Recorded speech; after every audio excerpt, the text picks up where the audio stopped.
আমাকে ফাঁসানো হচ্ছে। টিটাগড়ের বিস্ফোরণ কাণ্ডের নাম না করেই দলের একাংশকে নিশানা তৃণমূল কাউন্সিলরের। গত সোমবার সকালে তীব্র বিস্ফোরণে কেঁপে ওঠে টিটাগড় বাঁশবাগান এলাকার এক বহুতল। পুলিশ সূত্রে জানা যায় যে ঘরের মধ্যে তীব্র বিস্ফোরণ হয়। সেই ঘরটি টিটাগড় পৌরসভার 4 নম্বর ওয়ার্ডের তৃণমূল কাউন্সিলরের মোহাম্মদ রিয়াজউদ্দিন ওরফে আরমান মণ্ডলের। তাকে দীর্ঘক্ষণ জিজ্ঞাসাবাদের পরে তৃণমূল কাউন্সিলর মোহাম্মদ রিয়াজউদ্দিন ওরফে আরমান মণ্ডল সহ আরও দুজনকে গ্রেপ্তার করে টিটাগড় থানার পুলিশ।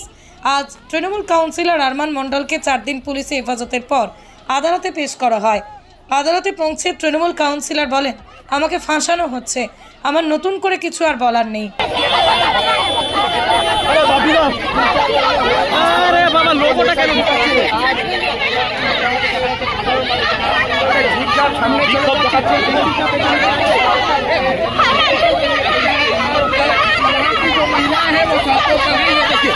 क्या मामला है पूरा?